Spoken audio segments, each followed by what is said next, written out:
Bienvenue dans cette nouvelle vidéo où je vais aborder un sujet souvent ignoré mais qui peut avoir des conséquences dramatiques, les risques liés à la divulgation de l'identité d'un arnaqueur. On sait qu'aujourd'hui, la justice peut être lente. Du coup, on décide de prendre les choses en main, mais attention, il peut y avoir des conséquences vraiment plus importantes que celles que vous pouvez penser, aussi bien pour vous que pour les autres. Mais pourquoi ?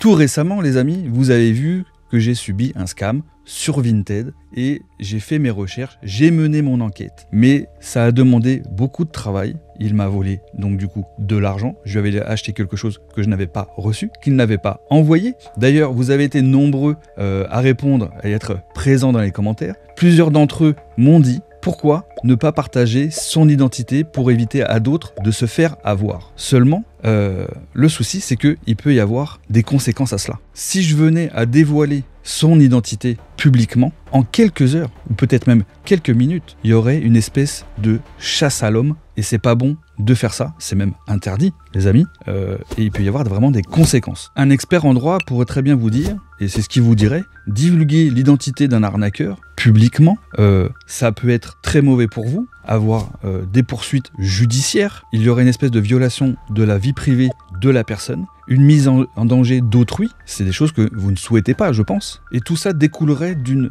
décision totalement impulsive. En divulguant des informations, vous pouvez être accusé de harcèlement, voire de mettre en danger la personne que vous ciblez. Alors oui, je sais que certains d'entre vous allaient me dire que cela se comprend, que de faire justice soi-même, dans certains cas, sous forme d'impulsion, on peut le comprendre. Mais la vérité est que dans de nombreux cas, cela peut plus nuire qu'autre chose. À titre d'exemple, les cybercriminels. Alors là, c'était pas le cas, mais imaginez, c'est que vous divulguez l'identité d'un arnaqueur, mais qui fait partie d'un réseau, eh bien, cette personne-là enclenche son réseau contre vous. Et les conséquences peuvent être vraiment graves. Déjà, d'une part, le fait que vous ayez dévoilé l'identité de votre arnaqueur, si lui aussi il se sent costaud, il peut amener avec lui, il peut même retourner l'opinion publique contre vous, alors que c'est vous qui êtes victime à la base. De fait, il y a une espèce de vengeance de votre arnaqueur contre vous, alors que c'était vous, évidemment,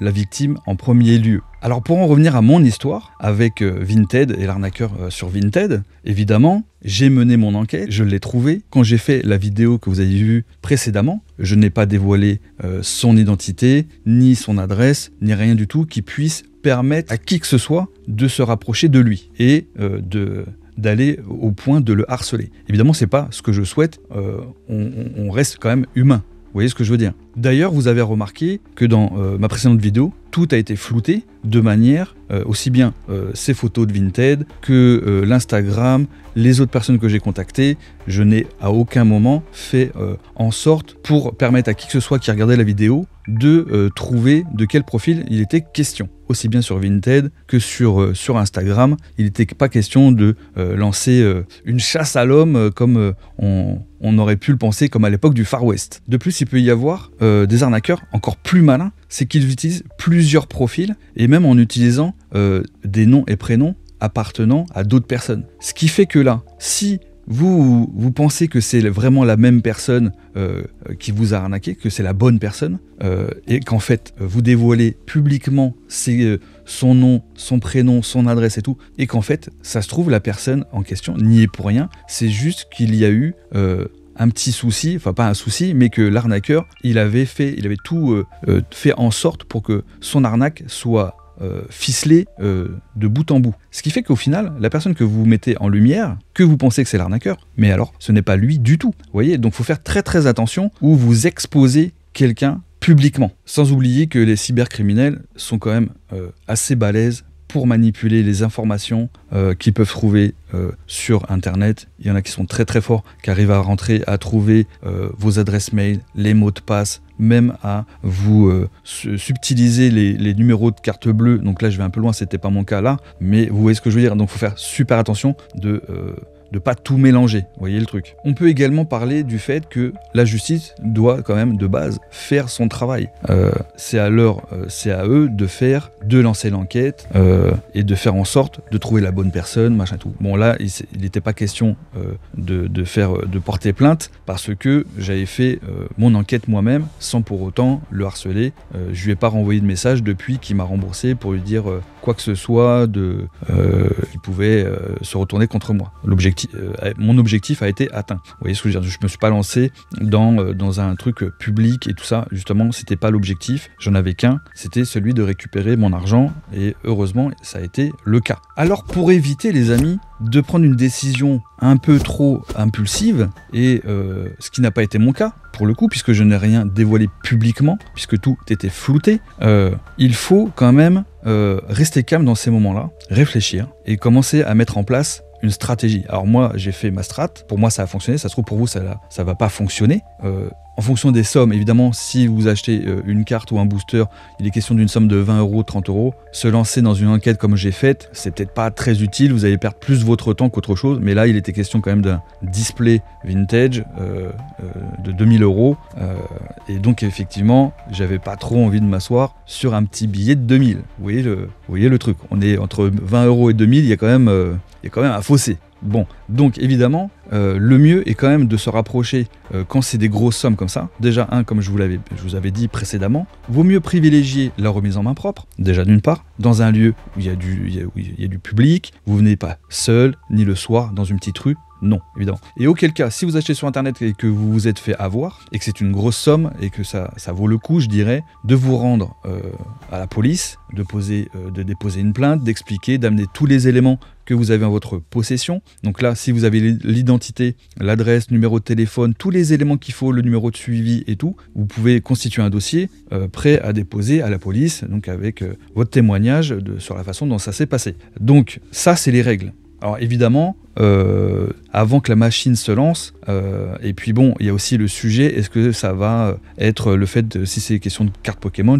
est-ce que le commissariat votre commissariat ou la gendarmerie va prendre plus sérieusement en compte ce sujet-là qu'un autre qui pourrait être plus grave. Donc c'est ça aussi, donc de temps en temps c'est quand même c'est bien d'arriver avec tous les éléments et leur dire voilà, tout s'est passé comme ça, et ils ont toutes les informations qu'il faut pour commencer à lancer le truc. Alors évidemment, après, si ça doit passer devant un tribunal, ça dépend des sommes. Mais de manière générale, quand même, les amis, je tiens à rappeler que si vous êtes toujours en contact avec votre arnaqueur, vous pouvez lui dire que vous avez tous les éléments qui vous permettent d'aller porter plainte contre lui et que effectivement l'inviter à prendre la bonne décision. C'est exactement ce que j'ai dit à mon arnaqueur. Et quelques minutes après, c'était remboursé avec toute l'enquête que j'avais fait évidemment au préalable, enfin presque en même temps.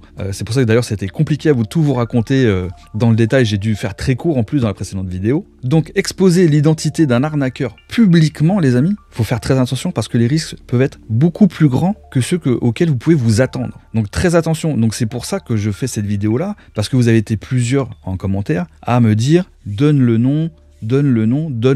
Évidemment, je ne donnerai pas le nom ni le profil parce que je sais comment ça va se passer et je ne vais pas vous mentir, je suis plutôt contre le harcèlement, enfin je suis même complètement contre le harcèlement, c'est ce qui est normal, hein, on reste tous humains, il faut faire quand même très attention, les conséquences, même s'il m'a arnaqué de 2000 € et j'ai récupéré mon argent, pour autant je ne souhaite pas de mal à la personne, juste il est tombé sur quelqu'un qui n'a pas lâché et c'est tout. Moi je pense que je vous inviterai à faire la même chose de votre côté sans dévoiler publiquement ni sur les réseaux ni rien du tout, que avoir affaire soit à lui soit à la police tant que c'est possible, évidemment, et surtout vous évitez d'avoir des soucis encore plus importants si la personne est vraiment tenace, parce que vous pouvez tomber sur des personnes qui peuvent être peut-être aussi méchantes. Il faut faire vraiment très attention là-dessus, d'autant plus que nous sommes dans un monde où maintenant on est dans l'ère numérique plus que jamais, il faut redoubler de prudence, ça sera votre meilleur allié, clairement. Moi, j'ai fait l'erreur de pas faire le zoom sur le display où on voyait le faux post-it avec la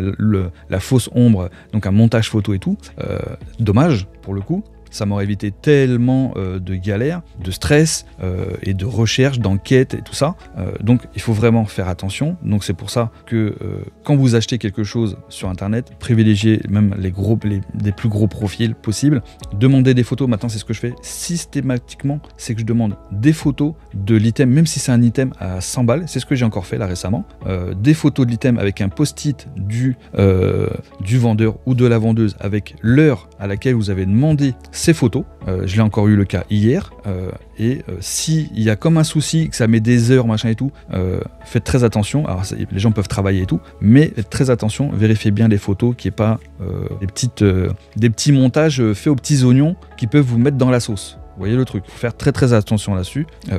Évidemment, je vous inviterai de privilégier les bons vendeurs. Alors c'est difficile de faire la différence quand certains ont quand même beaucoup d'évaluations, parce qu'il y a des mauvais, hein, on va pas se mentir. Même certains, moi celui qui m'a arnaqué, il avait plus de 100 évaluations sur Vinted, et il en avait plein avec des 5 étoiles. Il faut faire très attention, c'est vraiment le mot. Donc voilà. Alors évidemment, si cette vidéo vous a plu, je vous invite à vous abonner, à liker si c'est pas encore fait. Merci pour tous vos retours sur les vidéos, vos commentaires, ça me fait super plaisir. J'espère que celle-ci vous plaira aussi, faites-le moi savoir dans les commentaires, et j'ai envie de vous dire, restez vigilants et faites très attention à vos collections, à vos achats. À bientôt.